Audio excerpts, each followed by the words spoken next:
Hello there, it's Tom and Magnolia here for Gunnerkrigg Court Chapter 77, The Thousand Eyes. Hello there. So the previous chapter ended off with Kat and the girls going to see Anya about the TikTok that she's made. And Anya recognizes it, and this is the reason why they came here, because the Annies remembered all the way back in chapter 14 when Sengrin presented the broken carcass, I guess, of one of the birds that had saved Anya when she fell off the cliff. And so finally we come to answer the question, how does she recognize it? What's her involvement with it? And Anya herself wants to know where it comes from, and is kind of surprised to find that it was actually Kat who makes it. It's like I said in the previous video, I really enjoy that. I like that this conflict has come to, let's go ask your mom for help, because I think it's a sweet way to address things, and it's nice to be reminded that the kids aren't alone in trying to solve their problems. Yeah, that's something that I really wanted to include right from the beginning of the comic, which is why I did always keep this, thread that I was always going to come back to, was that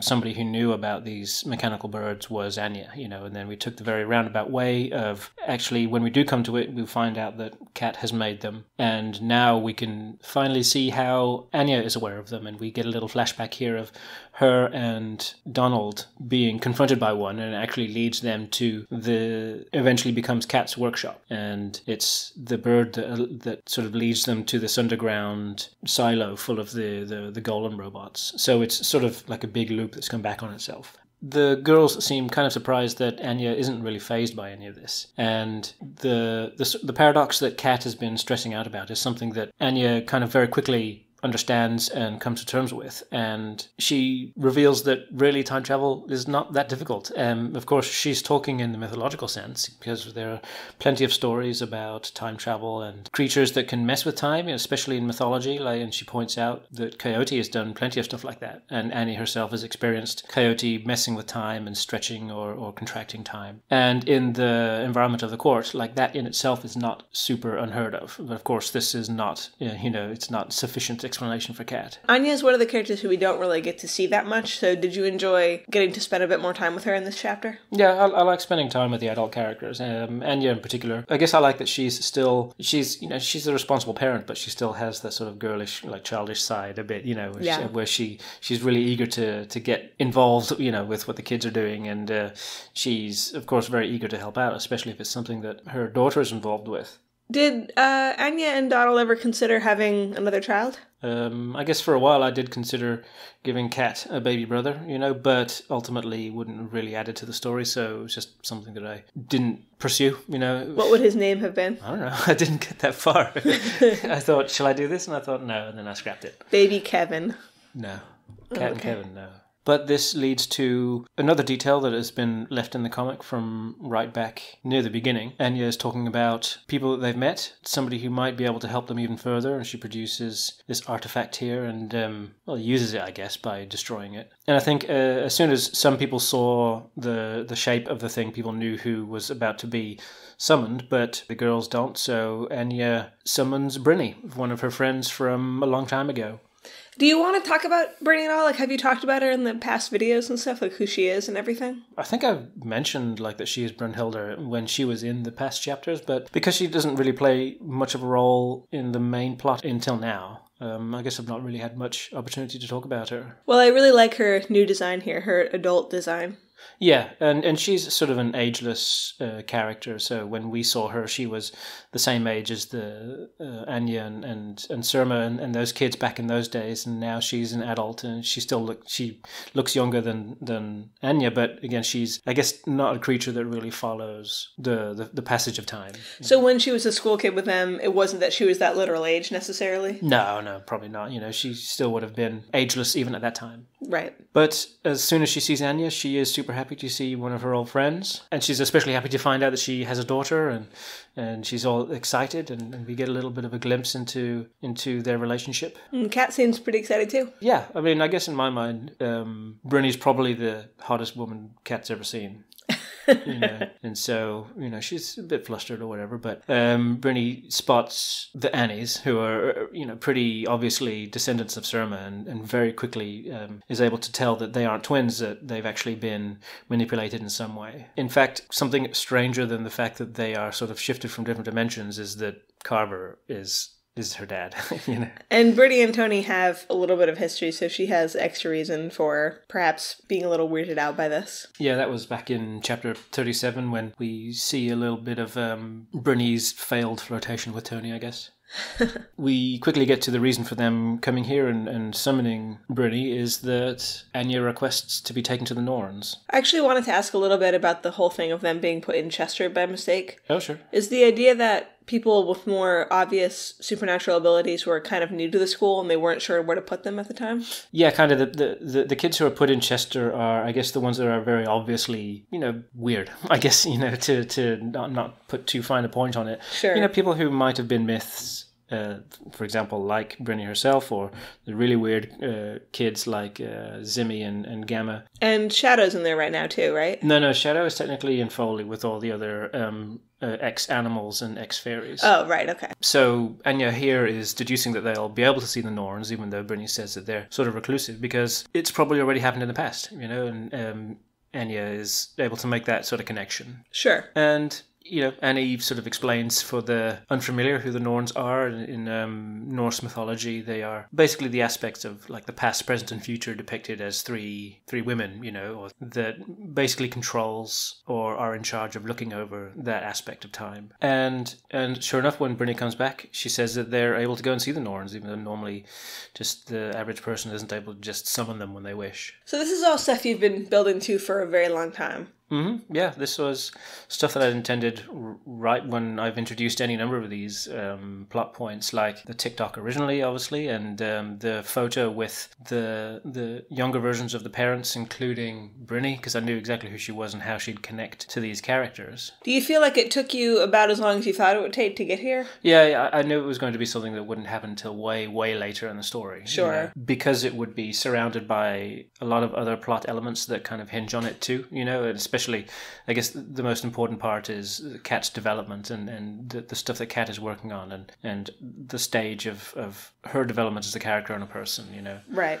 And did you always know the Norns would look like this, like a reflection of the other characters? I knew that. I didn't know that they would look exactly like this, Mm-hmm. because, a lot of the time I don't design certain parts until I'm faced with it. Most of the designs for these were already figured out because we knew what young Annie and young Kat and, young Anya sort of looked like. So I just sort of had to do the older Annie Kat and, the old woman for Anya. But the clothes and stuff, I design them when I come to making this scene and do the usual sort of research so that I can kind of get age-appropriate clothes and stuff. And was this your first time drawing Annie and Kat as adults? Yeah, it is. Was it weird to do that? I wouldn't say weird. It was, a nice change. It's always, drawing something different is always fun. Yeah. And drawing Annie and Kat older was good fun. I guess at the age that they are here, because the middle girl here, they're supposed to be a reflection of the age that they currently are. Right.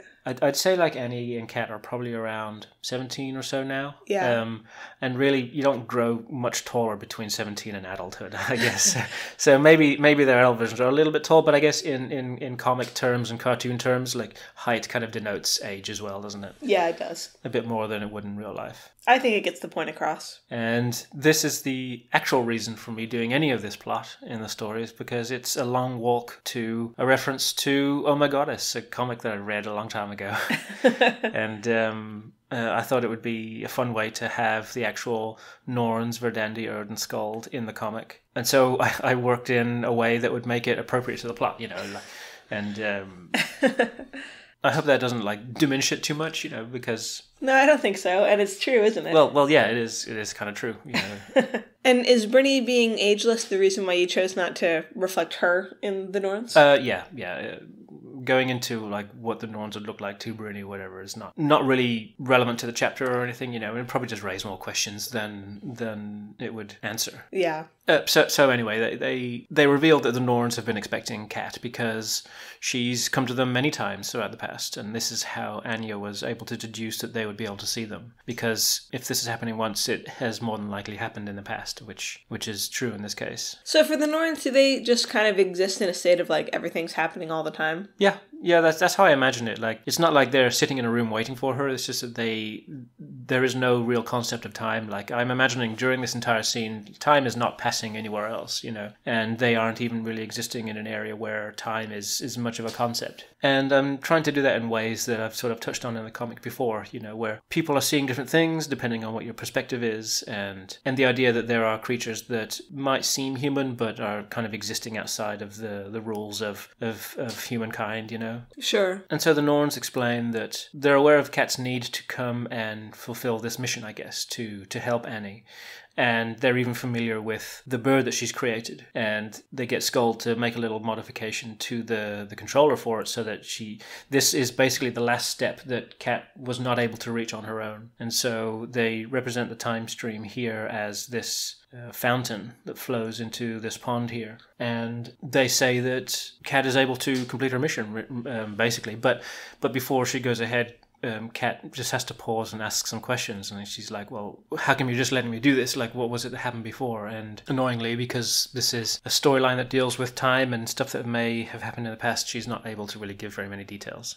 I do like that she takes a moment to compliment Kat and tell her what a kind person she is, because Kat's been through a lot, and it's nice to see her have a moment of being appreciated, basically. Well, sure, and like, it can be taken as a sort of a hand-wavy scene, where it's like, well, clearly the writer hasn't figured out why they're letting her do it. But I wanted to like very pointedly focus on this aspect of the arc, because it is something that is going to come up, Right. But for now, like, Kat just needs to be concerned with actually going through with this plan that she has to complete. And Annie's plight, just as an aside, is not dealt with because of the internal bureaucracy of whatever system these creatures belong to. And they get on with it, where Kat dunks her mechanical bird into the time stream. And the first thing that they see is the beginning of chapter 11. And we see Zimmy and Annie and Gamma when they were younger at this scene. Did you worry a lot about matching the styles to the old style of the comic? I didn't worry about it back then. And when I was drawing it here, I knew that they were going to look very different. I tried to match it a little bit, especially with Annie and, the shape of her head back then. But otherwise, I, made sure to stick to the same color scheme and them keeping the same poses and the same actions in the area. But I knew it was going to look different, not least because it would be from the perspective of people watching the scene, rather than actually being in the scene itself. Right. But it was kind of fun and gratifying to actually draw these scenes in mind, because every time that TikTok appears in the comic up till now are scenes that I knew that Annie and Kat are looking through its eyes at themselves, That's great. And so, in a way, like, this is one of the big mysteries of the comic, I guess, like, kind of being revealed in its entirety. That's pretty cool. And I like how you've conceptualized the way it moves through time.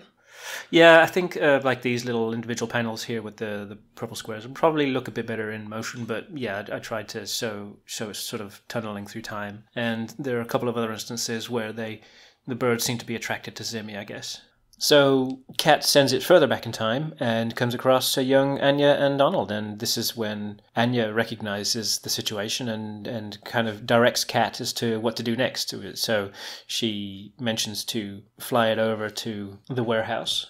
And we see another small scene of Annie spotting the TikTok when she's on her way to see Renardine when he was trapped in Sivo's body. So that would have been before the scene with Zimmy. Yeah. So she's sort of gone back in time and then forward again, and then she's gone a little bit beyond where she needed to be. And so she's sort of like scrubbing through time, Sure. So I guess the implication is all the times I saw the TikTok are times where they just couldn't figure out where they were yet. Yeah, pretty much. Like the reason why it was in the situations is because they're actually looking for the moment right before Annie is pushed off the bridge by a robot who's being controlled by the Shadow Man. A different shadow than our different shadow, yeah. And so Kat finds the right location, but just not quite the right time, so they sort of have to scrub through a bit more until they see Robot coming back out of the forest. And we see the scenes in Chapter 7 unfolding from the point of view of the TikTok. Here, Kat reveals that there aren't actually a ton of TikToks, it's just the one, but she's able to, because it's able to move through time, she's able to just bring it back, a fraction of a second each time and multiply its force, I guess. And here we see that effectively allows the one bird to become multiple and able to grab onto Annie and stop her falling to her death, I suppose. Pretty cool. one of the things that happened when the TikToks did actually pick up Annie is that they suddenly drop her in the water. And the reason for that is because we see something here, something that we have not been privy to, is that Coyote's there the whole time watching, and he destroys the TikTok. Coyote. Which causes them to disappear, and the mission ends, and she did it. Cat's like, is that it? Was I able to save Annie? And the Norns say, yeah, you did, you saved her. I really like that it's basically as simple as that, because to me it's about Cat feeling like she needs to handle everything by herself, and sometimes when you feel that way and you do reach out for help, suddenly things seem so much easier, and I really like that message. Well, yeah, and this final scene, I ended it right here. Like, they're happy that Cat has done her mission and Cat's happy again. I didn't end with a big winding down scene where they're all saying goodbye and, you know, they're saying be sure not to mess with time or anything like that, you know. Yeah. Because all that stuff is irrelevant. What's relevant is that Cat has done her mission, and it's the result of a way of thinking that Cat never would have achieved on her own without knowing Annie and without knowing, you know, without coming face to face with the experiences that Annie has brought into her life. And this is the end result of it, you know, is a mixture of the technology that Cat has created and then also the ability to sort of commune with these mythical creatures that allow them to do things outside the realm of science, you know. Well, that's why I feel like this whole scene is very earned, because it's about a culmination of the whole series worth of discoveries and growing on Cat's part, and her being able to let go a little bit enough to do this is growth on her part. That's what I was hoping would come across. And I guess another major thing that I wanted to make sure I addressed was that a lot of the times if a time travel element is introduced very late in a story to fix something, it's generally because the writers have written themselves into a hole and they need to do something to get themselves out of that hole, you know. But in this case, because I knew there was going to be a little aspect of time travel later on in the comic, I started planting the need for that right at the beginning of the story. So I didn't want it to seem like it was something that came out of nowhere. I mean, obviously I tried to hide what I was doing and only drop a few hints along the way. But I just wanted to be clear that this isn't something that was just suddenly tacked in. It required the however many years of build-up just to get to this stage. Right. And so I'm hoping that came through with this chapter here. Can I ask a question about the TikToks, though? Sure. So now that it's been destroyed, that is the one TikTok, and it's now gone forever. Yeah, so the one that was destroyed by Coyote in the previous couple of pages is the one that Annie finds on the riverbed, and she cuts it open, and she finds that it's a robot. Yes. And that's the one that Asengrin finds and then destroys. But it's now currently digging itself into the cliffside. Yes. Or was. Yeah, well, right now, yeah. I guess Asengrin picked it up from there. Yeah, but Asengrin picked it up later, so I guess if you were, you know, directly after the mission ends is when Annie is swimming out of the river and she finds the bird, and then she spends time down there with, you know, Red and Blue, those little fairies. Mm-hmm. You mean Red and Ailu? Well, she wasn't called Ailu at that point. Yeah. But yeah. So that bird eventually is the one that gets destroyed in the chapter 14 by Asengrin. And so this basically ends with Cat getting a bit back on track, you know, getting a bit more perspective and feeling a bit better about herself and the situation. And that's the end of the chapter. And because it was the end of the book as well, book 8, this is the latest treatise page, and it was an opportunity to draw both of the Annies along with Cat here, and you know, all the usual elements around it, notably Renard and Asengrin and Robot and Shadow on the left hand side, and finally able to depict the bird as, you know, a creation of Cat behind her there, and on the opposite side the sort of exodus of the elf people.